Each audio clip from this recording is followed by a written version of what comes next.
Welcome back to Maple and Saffron. Sometimes I have recipes and sometimes I have inspiration. Tonight is the inspirational kind.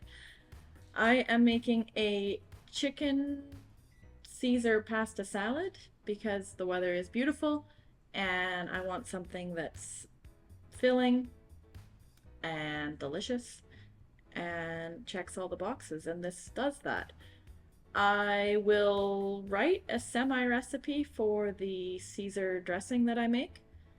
But other than that, it's literally however much lettuce you need for the group that you're making, however much pasta you need, and you dress it accordingly so that it's dressed enough but not soggy and overpowering. And that's about it. Tonight I'm using 1 head of lettuce and half a pound of pasta and then chicken, just however much I want. So that's it.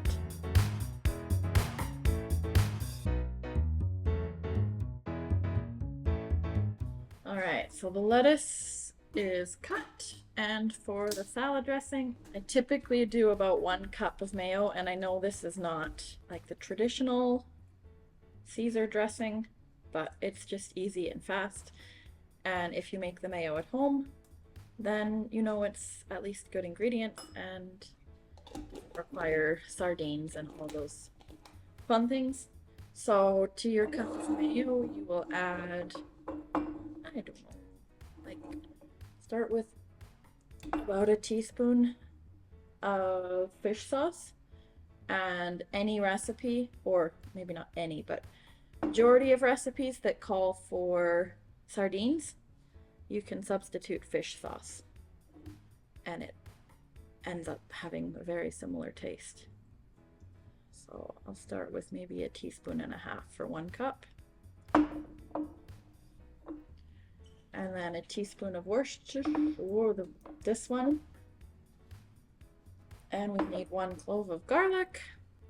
There is an easy way to peel garlic, but I have found that if I leave it in the shell or whatever skin, then it makes getting it out of the garlic press, the bit that's left, a lot easier because it just comes out like that. Very easy. And you should use a lemon, but I only have lime.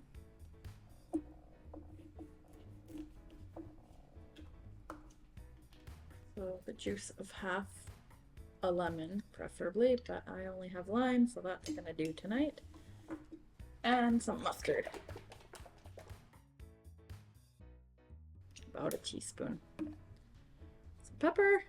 Apparently I need to fill it because it's empty. And you can put some Parmesan cheese into here, but I don't have any. Again, cooking is sometimes just using what you got.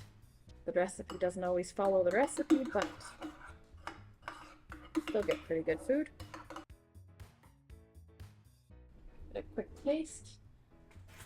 If you don't have fresh garlic, you can use garlic powder, but it just doesn't quite have that same garlickiness to it. Because yes, garlickiness is a word. All right, that'll do. So total probably about 2 teaspoons of the fish sauce and a teaspoon and a half of this one. Teaspoon of mustard, half a lemon squeezed, 1 garlic clove into 1 cup of mayo.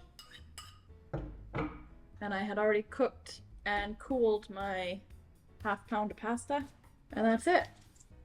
You can add bacon if you want a little bit of crunch for the Caesar part. You can add croutons. You can make it with gluten-free pasta. The pasta tonight is rice pasta. And when you're making pasta salad, if you cook the noodles 1 minute past al dente, it just kind of helps the next day to make sure that they don't get that like kind of granular texture I've found in pasta salad. That's a tip. And that's it. That's how easy it is. That's how quick it is. Put some chicken in there and you're good to go. I added a little bit of bacon into my salad, and just in case there's leftovers, I felt like the chicken would be better on the side. Totally up to you. And since it's your house, Fingers are allowed. I'm just gonna shred this chicken breast on top of the salad. You can also add Parmesan if you want. I mean, the world's your oyster. Whatever's in your house, use it. If you like it, eat it. If you don't like it, don't use it. If you like chicken skin, you can put it on. If you don't like it, take it off. And if your chicken is cooked, the salad can literally take the time to cook the noodles. So anywhere from 8 to 10 minutes. There we are.